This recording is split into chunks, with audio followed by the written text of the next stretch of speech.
Bangsawan Wu. Clarissa duduk diam sembari membaca majalah Passion yang ada di tangannya. Sesekali wajah keriputnya nampak mengernyit saat mendapati model pakaian yang tak sesuai dengan seleranya. Bagaimana mungkin model pakaian seperti ini bisa dimuat dalam majalah? Apa orang-orang ini sudah kehabisan akal sampai harus memasukkan sekelompok sampah begini? Gerutu Clarissa, merusak citra saja. Mungkin ini adalah karya baru dari para desainer muda Nyonya Wu, makanya mereka masih belum memahami modelnya dengan baik, ucap Cira, asisten pribadi Clarissa. Meskipun begitu, seharusnya mereka jangan langsung memuatnya ke dalam majalah besar begini. Ia kalau yang melihatnya adalah orang-orang awam yang tidak terlalu paham mengenai dunia mode. Jika yang melihatnya adalah orang-orang sepertiku, sudah pasti mereka akan sangat kecewa. Para desainer kenamaan pasti akan menangis jika mengetahui hal ini. Cira hanya tersenyum kecil mendengar gerutuan majikannya. Belasan tahun mengikuti Nyonya Wu membuatnya sudah hafal betul apa saja yang bisa membuatnya naik pitam. Clarissa Wu adalah putri seorang bangsawan, di mana di tubuhnya mengalir darah seni yang begitu kental. Wanita yang sudah berumur ini akan langsung emosi jika menemukan karya-karya para desainer yang suka asal dibuat. Meski tak lagi muda, namun karya Nyonya Wu begitu mendunia. Bahkan sampai saat ini, orang-orang masih mengeluh-ngeluhkan namanya. Tak jarang juga mereka memaksa untuk memesan khusus gaun rancangan desainer Wu dengan harga setinggi langit. Cira, jam berapa kita akan pergi ke butik Madame Yo? Tanya Clarissa sembari meletakkan majalah di atas meja. Sebenarnya, aku malas sekali pergi ke sana. Mulutnya yang manis itu benar-benar membuatku sangat muak. Sekarang Nyonya, saya yakin wanita gemula itu pasti sedang kebakaran jenggot karena kita masih belum sampai di sana, jawab Cira. Kalau Nyonya merasa tidak nyaman, biar saja batalkan saja kunjungan ini. Atau saya akan memerintahkan orang lain untuk datang ke sana menggantikan Anda. Clarissa menggeleng. Dia segera berdiri kemudian merapikan mantel berbulu miliknya. Kita pergi saja. Lagi pula, aku juga sedang tidak ingin bertengkar dengan Kimi. Dia pasti akan mengacaukan di kamarku jika tahu aku berada di rumah. Baiklah Nyonya. Cira segera mengikuti langkah Nyonya Wu untuk keluar dari dalam kamar. Dengan sigap dia membukakan pintu menghela napas saat ada saudara tiri majikannya yang sedang berdiri menghadang jalan. Hi, kau mau kemana janda tua? Ejek Kimi. Ups, salah, bukan janda, tapi gadis beranak. Hahaha, tolong jaga ucapan Anda Nyonya Kimi, serga Cira tak terima. Memangnya kenapa Sudahlah Cira, kau tidak usah berpura-pura di hadapanku. Kita semua tahu kalau wanita tua ini pernah hamil di luar nikah, kemudian membuang anaknya hanya demi mewarisi seluruh harta kekayaan milik keluarga Wu. Benar-benar seorang pelacur rendahan. Pantas saja sampai saat ini tidak ada pria yang mau menikah dengannya. Itu pasti adalah karma karena dia telah membuang darah dagingnya sendiri, sahut Kimi sambil tersenyum miring ke arah saudarinya. Plak, aku masih membiarkanmu bertahan di rumah ini hanya karena wasiat dari Papa Kimi. Jika tidak, aku pasti sudah memerintahkan seseorang untuk membuangmu ke tengah hutan. Amuk Clarissa kemudian mengibaskan tangan yang baru saja dia gunakan untuk menampar wajah saudari tirinya. Wajah Kimi tertoleh ke arah samping. Memar rahangnya menggetar. Ini sudah kesekian kali dia mendapat perlakuan kasar dari Clarissa. Dengan marah, Kimi berniat membalas tamparan itu. Tapi sayang, perbuatannya itu berhasil ditepis oleh Cira yang langsung memiting tangannya ke belakang. Au, sakit Cira.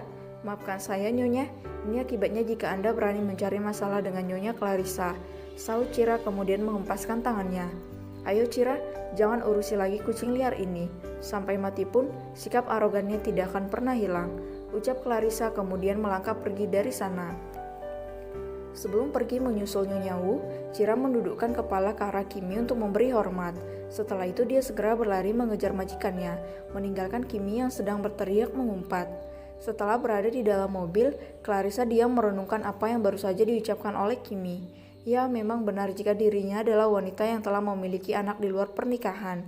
Juga benar kalau dirinya telah membuang anaknya sendiri demi mempertahankan kebangsawanan keluarganya yang hampir jatuh ke tangan ibu tirinya, yaitu ibunya Kimi. Sebenarnya tidak seperti itu kejadian yang sesungguhnya. Clarissa memiliki alasan tersendiri kenapa tega meninggalkan putrinya di tengah hujan malam.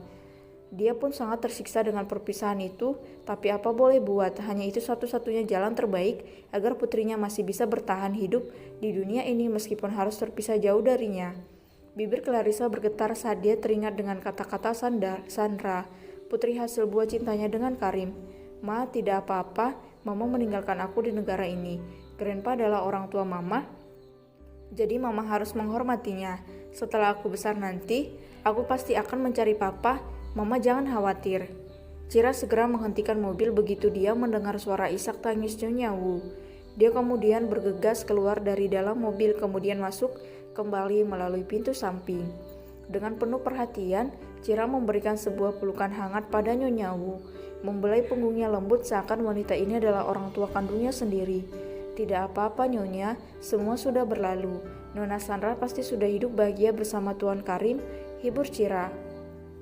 Aku adalah mama yang sangat kejam Cira, aku membiarkannya hidup seorang diri di negeri orang.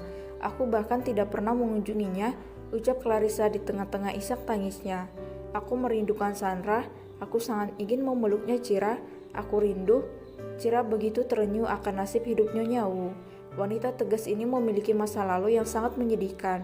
Dia ditinggalkan oleh kekasihnya di saat tengah mengandung, bahkan Nyonya Wu harus sembunyi-sembunyi hanya untuk mempertahankan buah cintanya bersama Karim Yung. Dan penderitaan wanita ini tidak hanya sampai di situ saja. Tuan Frederick Wu, yaitu adalah ayahnya Nyonya Clarissa Wu, akhirnya mengetahui keberadaan si nona kecil. Dia memaksa Nyonya Clarissa untuk membuang anaknya jika ingin tetap menjadi bagian dari keluarga bangsawan Wu. Awalnya Nyonya Clarissa menolak, namun karena hasutan ibu tirinya, Tuan Frederick mengancam akan membunuh Nona Sandra jika dia tetap memilihnya. Dan akhirnya perpisahan itu terjadi. Sejak kejadian itu, Nyonya Clarissa menjadi pribadi yang sangat dingin dan tak tersentuh. Bahkan ibunya, Nyonya Kimi saja tidak berani mencari masalah dengannya. Namun sayang, kejadian menyakitkan itu terus membayangi benak Nyonya Clarissa hingga membuatnya menolak untuk membangun rumah tangganya sendiri. Sampai saat ini, Nyonya Clarissa masih menunggu kedatangan Tuan Karim Yung bersama putri mereka, Sandra Wu. Nyonya, apa tidak sebaiknya kita datangi saja Nona Sandra di rumah Tuan Karim? Dengan begitu kerinduan Nyonya bisa terobati, ucap Cira memberi saran. Clarissa diam sejenak kemudian menggelengkan kepala.